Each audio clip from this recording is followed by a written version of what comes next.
নমস্কার বন্ধুরা, অভিনব চৈতিস ব্লগে তোমাদের সবাইকে আবার একবার স্বাগত জানিয়ে আজকে নতুন আরেকটা ব্লগ শুরু করছি। তোমরা সকলে কেমন আছো, কে কোথা থেকে আমার ব্লগগুলো দেখছো সেটা অবশ্যই কমেন্ট করে জানিও। আজকে মঙ্গলবার, ঘড়িতে দেখতেই পেলে 4:30 মতো বাজে, কিন্তু সকালটা শুরু হয়েছে বেশ অনেকক্ষণ আগে, প্রায় 3:45 সময়। আর উঠে থেকেই দেখছি বাইরে এরকম সুন্দর তেড়ে ঝমঝমিয়ে বৃষ্টি চলছে। যদিও গতকাল বিকেল থেকেই বৃষ্টিটা শুরু হয়েছিল, আর এই বৃষ্টি কিন্তু সকলেরই জীবনে একটা স্বস্তি, একটা আরাম এনে দিয়েছে এত দহন জ্বালা সহ্য করবার পর। যাই হোক, বৃষ্টিটা এখন একটু কমেছে, কিন্তু আকাশের অবস্থা একেবারেই ভালো না। দেখে বোঝাই যাচ্ছে যে সারাটা দিন কম বেশি মেঘলা থাকবে বা বৃষ্টি হবে। কিন্তু তা সত্ত্বেও এই যে ব্রহ্ম মুহূর্ত, মানে রাত থেকে ভোর হওয়ার দৃশ্যটা দেখতে এত অপূর্ব সুন্দর লাগে, সেটা ভাষায় প্রকাশ করবার মতো ভাষা আমার কাছে নেই। এই সময়টা আমার কাছে দারুণ সুন্দর আর মানে অপূর্ব এক দৃশ্য। আর এই ব্রহ্ম মুহূর্তে আজকে আমরা সকলে উঠে স্নান সেরে রেডি হয়ে নিয়েছি, বেরিয়ে যাচ্ছে তোমাদের দাদা গাড়ি বার করতে। আর ছেলেও এই সময়তে ব্রহ্মক্ষণে গুরু দীক্ষা নেবে বলে সকালবেলা রেডি হয়ে গেছে। ওর কথাই ছিল আজকে মঙ্গলবার, বেলুড় মঠ থেকে দীক্ষা নিতে যাওয়ার কথা, তো আজকে সেই দিন। সকাল সকাল উঠে রেডি হয়ে বেরিয়ে পড়ছে ও আর ওর বাবা দুজন একসঙ্গে। ওখানে 6:45 মধ্যে পৌঁছাবার কথা, তো এখন প্রায় 5:30 মতো বাজে। ওরা দুজন আগে বেরিয়ে যাচ্ছে গাড়ি নিয়ে। আর আমারও স্নান পুজো সকালের মোটামুটি যা যা কাজ থাকে সব সারা হয়ে গেছে। ওরা বেরিয়ে পড়লেই ঝটপট শুধু আমি শাড়ি পরে রেডি হব, দিয়ে বেরোবো। হয়তো ওদের ওখানে যেহেতু 6টার মধ্যে পৌঁছাতে বলেছে, কিন্তু আমার তো শাড়ি পরতে একটু সময় লাগবেই। তো দেখা যাক, যতটা সম্ভব তাড়াতাড়ি করে ওরা পৌঁছানোর পরেই মোটামুটি মানে বেরোবার পরেই আমি রেডি হয়ে নেব, দিয়ে অটো ধরে বেরিয়ে যাব। যদিও মিনিট 10-15 রাস্তা, টোটোটা যদি ঠিক টাইমে পেয়ে যাই বেশিক্ষণ সময় লাগবে না। তো চলো, একদম ধূপ কাচানো ধুতি পাঞ্জাবি পরে ঠাকুরমশাই রেডি, উনিও গন্তব্যে রওনা দিক, আর আমিও ঝটপট রেডি হয়ে নিই।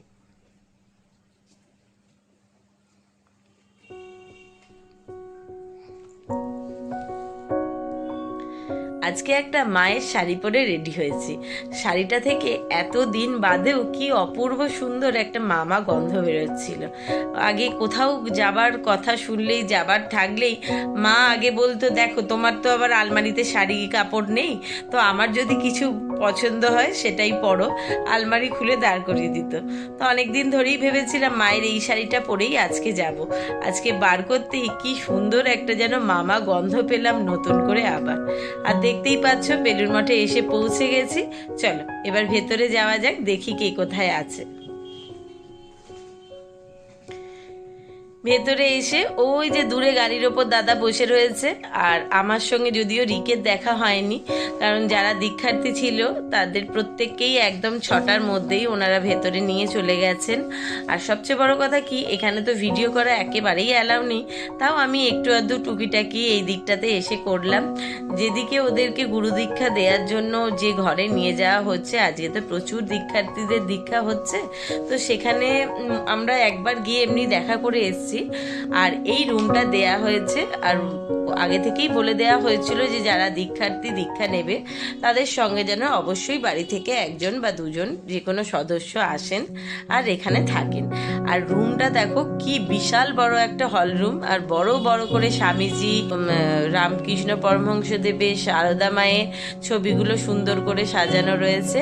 আর এনারা সবাই দীক্ষার্থীদের বাড়ির লোক। এখানে এই রুমটা দেয়া হয়েছে আমাদেরকে বসে রেস্ট নেওয়ার জন্য। কিছুক্ষণ আগে যদি এখানে একবার একটু জলখাবারেরও ব্যবস্থা করেছিল, জলখাবার দিয়ে গেছিল, খেয়েছি, কিন্তু সেটা তখন তো বললামই ভিডিও করতে পারিনি, এনাদের লোক ছিল বলে। সকালবেলা খুব ভালো বাটার টোস্ট দিয়েছিল, অনেকগুলো করে মিষ্টি, ফল, চা সব দেয়া হয়েছিল। তো তখন খাওয়া দাওয়া করে আমরা ওখানে ওই রুমটাতে বসেছিলাম, যার যেমন ইচ্ছা হচ্ছিল বেলুড় মঠের ভেতরটা ঘুরে দেখছিল। বেলুড় মঠের ভেতরে তো প্রচুর জায়গা, প্রচুর মানে ঘোরবার আছে, একটা দিন মোটামুটি হেঁটে পায়ে ব্যথা হয়ে যাবে, এত জায়গা ঘুরে শেষ করা যাবে না। এই যে সমস্ত দীক্ষার্থীরা বাইরে বেরিয়ে সুন্দর করে লম্বা লাইন করেছে, ওনাদের দীক্ষা গ্রহণ করা হয়ে গেছে। আর বেরোবার সময়তে ওনাদেরকেও একটু শরবত মিষ্টি দিয়েছিল, খেয়েছে। এবার এখানে সকলকে বাড়ির লোককে নিয়ে লাইন করে দাঁড়াতে বলেছেন, কারণ এখান থেকে আজকে তো গুরুদেবের প্রসাদ গ্রহণের দিন। তো দীক্ষার্থীরা আর তাদের বাড়ির লোকরা প্রত্যেকেই যাবে, যেখানে প্রসাদ গ্রহণের জায়গা সেখানেই এখন যাওয়া হচ্ছে। আজকে গুরুদেবের প্রসাদ গ্রহণ করে সকলে বাড়ি ফিরবে। তো যারা রোজকার দর্শনার্থী আসেন বা নিজেদের ইচ্ছা মতো প্রসাদ গ্রহণ করেন ওই একই জায়গায়, কিন্তু বসার জায়গাটা হয়তো আলাদা হবে। তো আমাদের যেহেতু বসার জায়গাটা আলাদা, তাই ওনাদের লোকরাই আমাদেরকে ভাই লাইন করে নিয়ে যাচ্ছে। ঘড়িতে কাটাতেও বলছে 12টা বেজে 12:30 হয়ে গেছে। দাদা এখান থেকে একটু প্রসাদ গ্রহণ করে সোজা এখান থেকেই অফিস বেরিয়ে যাবে। আর আমরাও চলে এসেছি প্রসাদের জায়গায়, পাতে প্রসাদ গুরুদেবের পেয়েও গেছি। চলো এবার প্রসাদ গ্রহণ করে সোজা বাড়ি ফেরবার পালা। এখানে প্রত্যেকেই রয়েছে সব দীক্ষার্থী। বাড়িতে এসে একটুখানি ঘন্টাখানেক রেস্ট নিচ্ছিলাম। দাদা তো ওখান থেকেই বেচারা রেস্ট নিতে পারেনি, অফিস বেরিয়ে গেছে। গতকাল রাত্রিবেলা শুতেও বেশ রাত হয়েছিল, 12:30। সকালবেলা উঠেও পড়া মানে অ্যালার্ম দেওয়া হয়েছিল 3:30, কিন্তু 3:45 বেজে গেছে উঠতে। যাই হোক, সকাল থেকে এত ভোরবেলা থেকে ওঠা, একটুখানি ভীষণ রকম ঘুম পাচ্ছিল। দুপুরবেলা ঘন্টাখানেক ঘরে এসে রেস্ট নিয়েছি। রিক যদিও এখনো পর্যন্ত শুয়েই রয়েছে, মানে উঠে পড়েছে কিন্তু জেগেই শুয়ে শুয়ে পড়াশোনা করছে। আর আমি এসে রাত্রিবেলা কি রান্না করব ভাবনা চিন্তা করতে করতে খানিকটা ছোলার ডাল ভিজিয়ে রেখেছিলাম।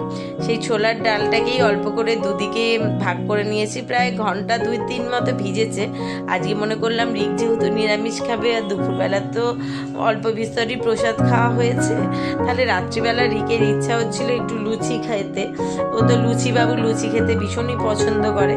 তো আমি মনে করলাম যে না, এমন সুন্দর ঠান্ডা ঠান্ডা ওয়েদার, বৃষ্টি পড়ছে, আজকে লুচি না বরং একটু কচুরি বানিয়ে ফেলি।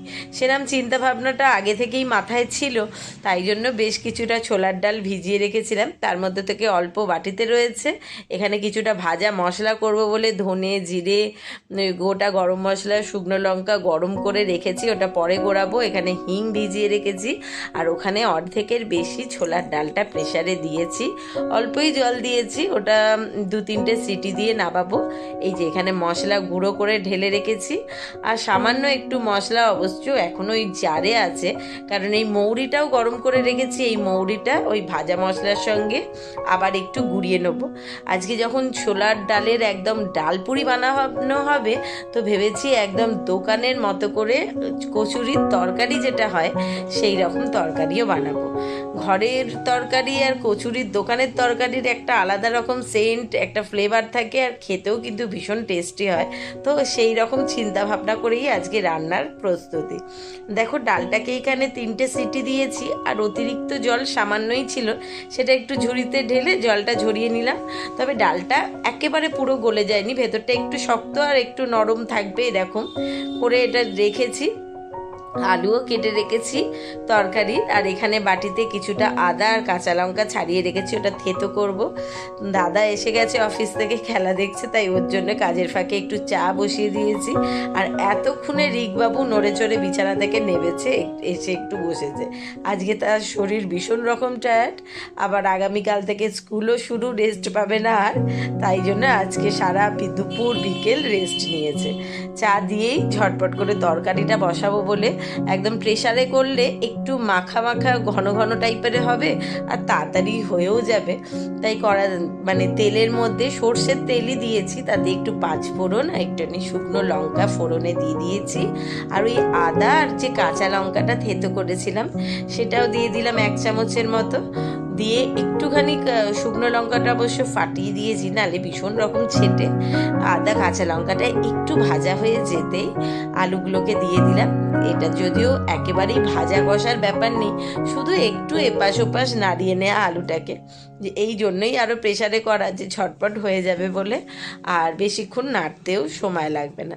আলুটা একটু নেড়ে নিয়ে তার মধ্যে একটু শুকনো লঙ্কার গুঁড়ো, একটু কাশ্মীরি লঙ্কার গুঁড়ো, সামান্য হলুদ, স্বাদ মতো লবণ, আর অবশ্যই করে দিয়েছি 1 চামচ চিনি। কারণ হচ্ছে মিষ্টির দোকানে বা কচুরির দোকানে তো এই তরকারিতে রসগোল্লার রস ব্যবহার করে, তো ঘরে তো তো সেটা সম্ভব না, তাই চিনিটাই একটু বেশি করে দিয়ে দিয়েছি। এবার এই হিং ভেজানো জলটা দিয়ে দিলাম, আর এক্সট্রা যে ছোলার ডালটা আলাদা রেখেছিলাম প্রায় 100 গ্রাম মতো আছে, সেই ছোলার ডালটাও দিয়ে দিলাম। দিয়ে সব দিয়ে একটু নাড়াচাড়া করে আর জল ঢেলে দেবো, দিয়ে প্রেসারে 2টো সিটি দিয়ে ঢাকনা খুলে যে মশলাটা বানিয়েছি সেটা দিয়ে ফোটাবো।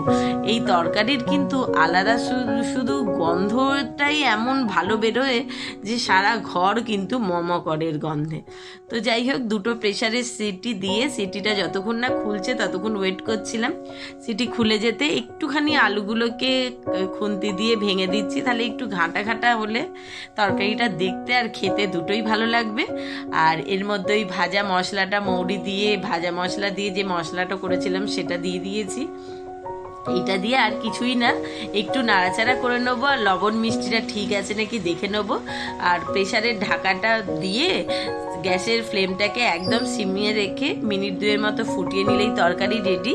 তার আগে এই ডালগুলো থেকে নিয়ে নিয়েছি জারে, এটাকে একদম একটুখানি মিক্সিতে ঘুরিয়ে বেটে নেবো, তাহলেই হয়ে যাবে। আর এখানে তরকারি থেকে একটা মন ভোলানো গন্ধ সারা বাড়ি মোমো করছে, ছড়িয়ে পড়েছে।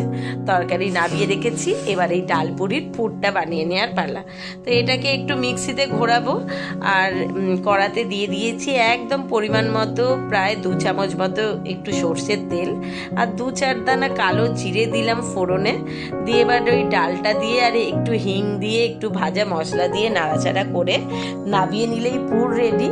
আর কাজ শুরু করবার আগেই, যদিও তোমাদেরকে দেখানো হয়নি, ময়দাটা আজকে আগেই মেখে রেখেছি, যে পুরটা রেডি হয়ে গেলে তরকারিটা করা থাকলেই ঝটপট করে পুর ভরে আর ডালপুরিগুলো ভেজে খেতে দেবো। কারণ রিক, আমি, তোমাদের দাদা সকলেই দুপুরবেলা একসঙ্গে ওখানেই যা খাওয়া হয়েছিল। কিন্তু যাই হোক, সকলেরই খিদেও পেয়েছে, আর দাদা সারাদিন অফিস করে এসে সারাদিন রেস্টও পায়নি, সেই ভোর থেকে উঠে আজকে একটু তাড়াতাড়ি খাওয়া শোয়া করতে হবে। কিন্তু রিকের জীবনের আজকে শুধু একটা নয়, 2-2টো দীক্ষা গ্রহণ করেছে। তার কারণ হচ্ছে সকালবেলা গুরুদেবের কাছে যে দীক্ষায় মন্ত্র নিয়েছে, দীক্ষা গ্রহণ করেছে একরকম, তোমাদের দাদা আজকে বলে দিয়েছে শুধু ভালো মন্দ রান্না খাবো বললে চলবে না। ভালো মন্দ রান্না খেতে গেলে মাঝে মধ্যে মায়ের হাতে হাতে একটু কাজ করে দিতে হবে, কারণ মা একা, তারও 2টো হাত, সেও সারাক্ষণ করছে, তাই হুটোপাটি করে সব কাজ একা করা সম্ভব নয়। তো আমি ওখানে পুরটা বানিয়ে তরকারি রেডি করে ময়দা থেকে নেচি কাটবো বলে বসে পড়েছি। আর আমাকে তোমাদের দাদার কথা শুনে রিক আর দাদা দুজনেই সঙ্গ দিতে এসছে। সঙ্গ দেওয়া মানে হচ্ছে আমি নেচি কেটে পুরগুলো, মানে নেচির ভেতর পুরগুলো ভরে দিচ্ছি, দাদা ও নেচির মুখগুলো বন্ধ করছে। আমি বেলবো পরে, কিন্তু রিককে বলেছে যে তুমিও একটুখানি আমাদের সঙ্গে বসে মানে ডালপুরির মুখটা কিভাবে বন্ধ করতে হয় শিখে হাতে হাতে কাজ করো, তাহলে ঝটপট কচুরিগুলো মানে ডালপুরিগুলো ভাজা হয়ে যাবে, আর গরম গরম খাবার তুমি আগে খেতে পাবে।